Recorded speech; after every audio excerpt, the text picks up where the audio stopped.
Don in London, hello. My video is all about recovery from either addiction to substance and behaviour. My substance, alcohol, my behaviour. Trying to be perfect, I guess, and never so. And workaholic, relationshipaholic, all the holics, gym, health, you name it, food. You get the picture, I hope. I forgot to tell you what the date is. It's May 16th, 2009. And been a good day so far. I've received some messages of encouragement. And also my immediate family who live close by are coming back from their holidays, so I don't have to mind houses anymore. Oh, that's a relief. But it's also strange when you go into somebody's house, even if you're just making sure the plants are watered and the garden's straight, trying to, I don't know, it's almost like they've gone, and it's a very eerie feeling that the essence of somebody is missing. And I guess that was me in my drinking days. The essence of me, the being of me, was missing in action, and the action was drink, often, or work, or relationships, and trying to please, and pleasing nobody really, because I was never there long enough, and I was always back with my best friend on my own, isolated into the night, most likely, with glass in hand, or in the latter days, a full bottle of some spirit or other, which would just see me off into oblivion, and hopefully not to wake up the next day. What a way to live, and it was awful, and it went on for far too long. So addiction takes us to very, very sad places, depressive places, and along the way it was probably quite fun until it became masterful over us, or whatever the addiction. Anyway, I go to AA, Alcoholics Anonymous, which keeps me on a fairly level playing field, and I don't speak for AA, can't, won't, never will. I can speak about how it helps me be myself, unique and authentic, and the absolute truth of people who go to AA is they're unique and authentic when they go in, and they're unique and authentic when they go out into the world on a daily basis to make the best of what is, and try to fit with what is, rather than wish it was a different way. And other conversations I've had over the last day or so have been about overdoing it and underbeing it. We can all overdo things when we're feeling fearful, not quite right, in an anxious place, some sort of panic going on. We don't feel quite right, so we overdo things, and overdoing means we're stuck in actions and probably going round and round in circles in our head, wondering why life is just so blinking difficult. Underbeing, being ourselves, not being able to see what is in front of us. So the human being gets an opportunity to make choices in the moment rather than be driven by action. So where do I fit in this? I can overdo it, overdoing, or I can be underbeing, not being myself enough to make a difference to my life and what is going on in it, and anybody else's life I may touch. So, sobriety is a really strange thing. It makes us realise we've got to keep on learning till we take our last breath. And the odd thing really is we start to relish being in the moment, because it's less fearful in the moment. We don't know what the future is, and we don't have to look back and stare at where we've come from.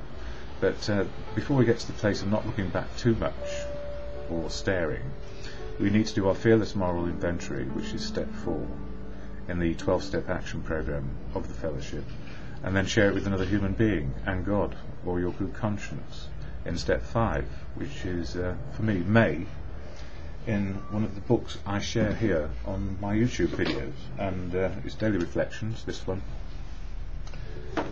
I haven't told you about the preamble yet. This preamble, which we share at every meeting. Sorry, this is a bit disjointed this morning, just like my head. Anyway, not overdoing, more being, is what I'm looking for.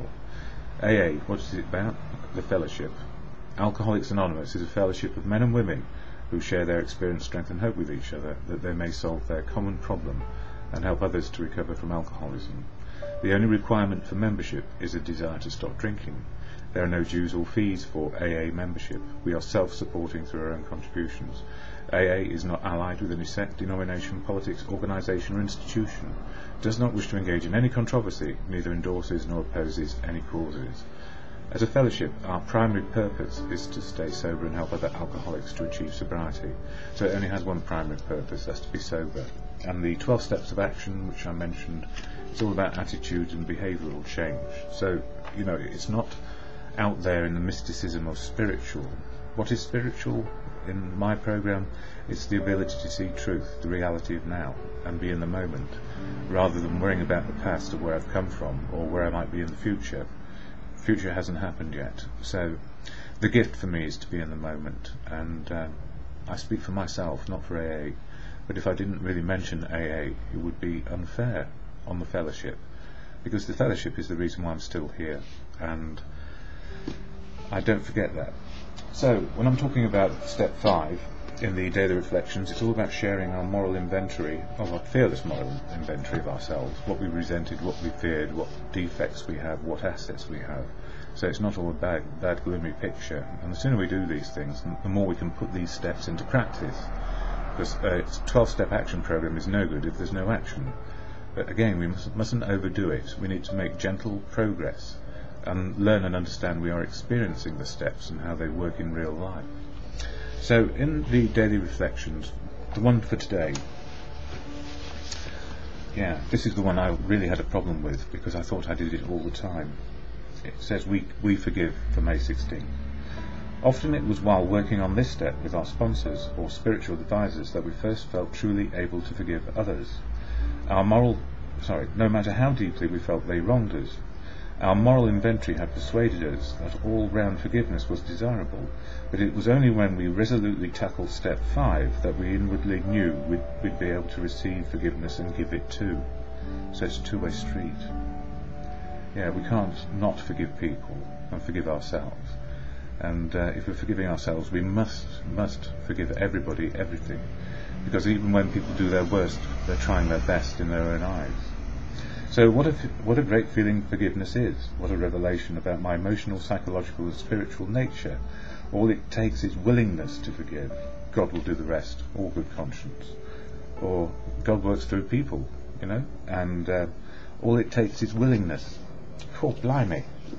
And the trouble is we all set such high standards for everybody else and ourselves that we can never get there, so we always feel somewhat disappointed, maybe. So there is a middle road in all of this. And as Bill sees it, another one which I use, there are daily readings, or you can just read as many pages as you like, because it doesn't actually put it down to a particular date. So I'm doing these linearly. So it says principle before expediency, page 103. Most of us thought good character was desirable. Obviously, good character was something one needed to get on with the business of being self-satisfied. What a proper display of honesty and morality. With a proper display of honesty and morality, we'd stand a better choice of getting what we really wanted. But whenever we had to choose between character and comfort, character building was lost in the dust of our chase after what we thought was happiness. we soon find out that happiness is quite different to what we thought it was. Happiness is not drinking anymore for me. Seldom did we look at the character building as something desirable in itself. We never thought of making honesty, tolerance and true love of man and God the daily basis of living. How to translate a right mental conviction into a right emotional result, and so into easy, happy and good living, is the problem of life itself. And I went to a meeting last night which is called Courage to Change.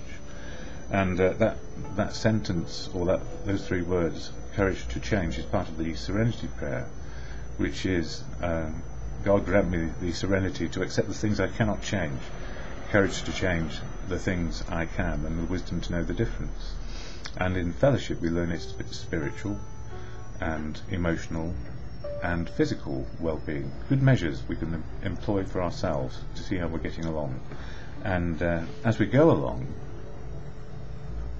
we can overdo things. Overdoing is putting into action without purpose, I guess, which means that we're underbeing in our spiritual, emotional and physical attributes. So when we are being ourselves, and we're being able to consider and reflect and share and understand and be included rather than excluding others or excluding ourselves, we get to this place of being ourselves, fit to make the right choices in the moment of now. That's all we can do.